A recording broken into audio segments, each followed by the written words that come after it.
Fala, gente, graça e paz, tudo bem com vocês? Começando então o nosso devocional diário, espero que você esteja muito bem do outro lado. A gente está aí começando mais um dia. Que Deus ele te dê um dia muito abençoado, muito feliz aí pela frente. Hoje a gente vai lá para o livro de Salmos, no capítulo 23. A gente continua o que a gente começou ontem.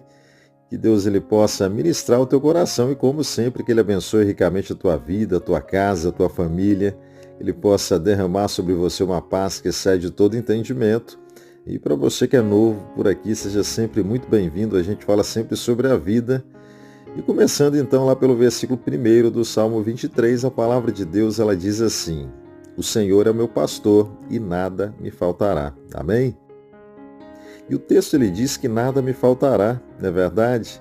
Mas na prática da vida e no dia a dia, hein? Como é que isso funciona, hein?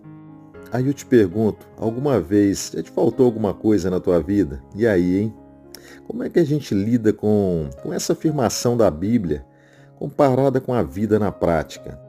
Ontem a gente falou também sobre o Salmo 23, lá no versículo 6. E como eu disse, Davi ele foi um pastor antes dele se tornar rei de Israel.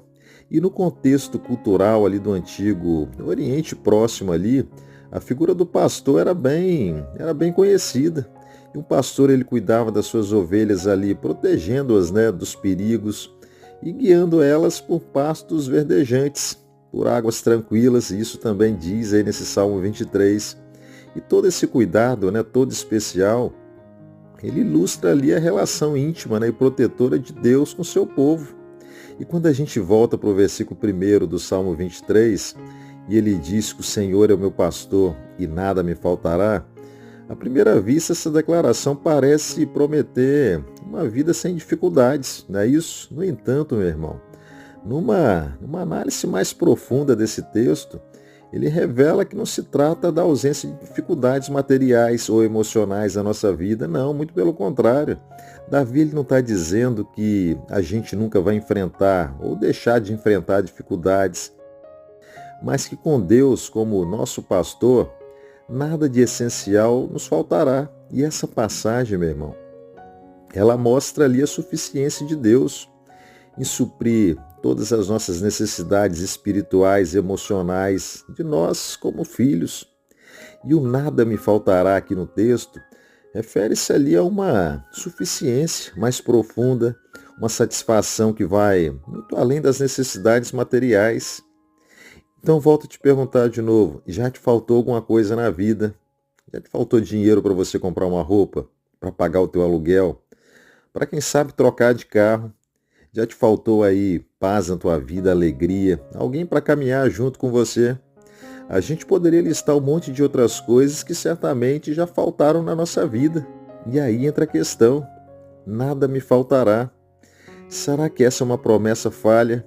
Ou será que a gente que não entendeu esse texto de forma correta, hein? Porque entender o nada me faltará não significa uma vida sem dificuldade, meu irmão. Às vezes a gente toma posse de promessas que Deus ele nunca fez. Isso gera frustração, gera pessoas que acabaram ficando pelo caminho e se afastaram de Deus.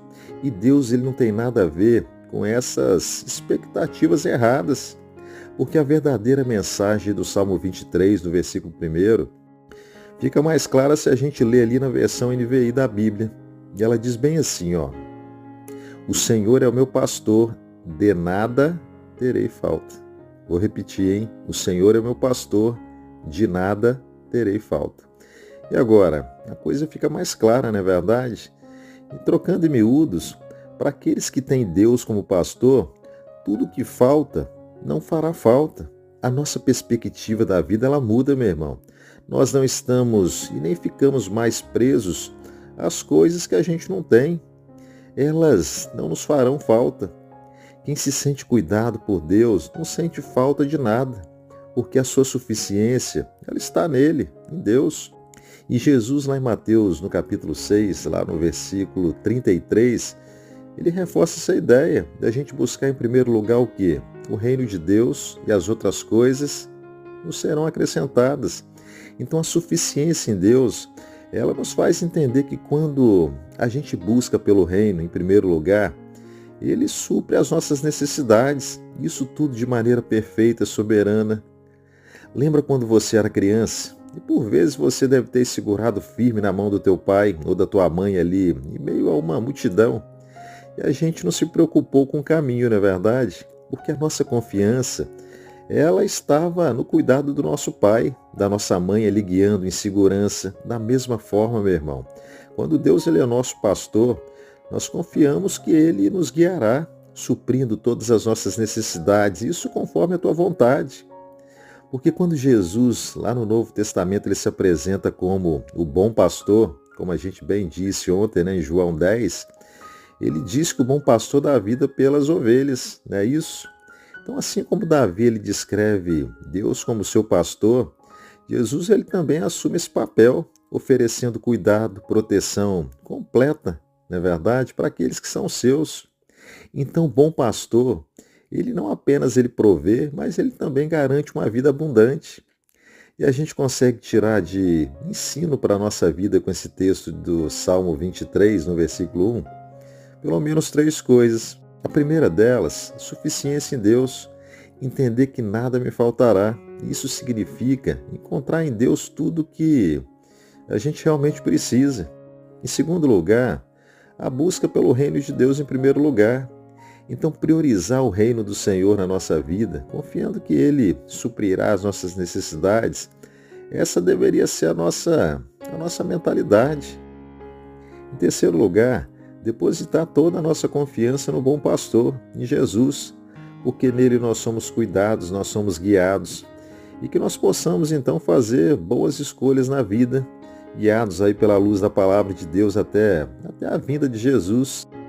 Então, enquanto o mundo ele tenta fazer com que as pessoas sintam falta das coisas, se sintam muitas das vezes até menores do que as outras por não tê-las, a gente segue na contramão do mundo, porque em Deus de nada sentiremos falta, porque Jesus é tudo aquilo que a gente precisa para uma vida feliz. Amém?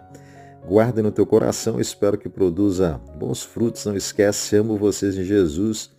E se abençoa a tua vida, abençoe também a vida de alguém. Compartilhe com um amigo e amanhã, se Deus permitir, a gente retorna aqui de novo para meditar um pouco mais na palavra dele, pensar um pouco mais na nossa vida e que Deus abençoe ricamente você, tá bom? Grande abraço, fiquem todos com Deus. Tchau, tchau.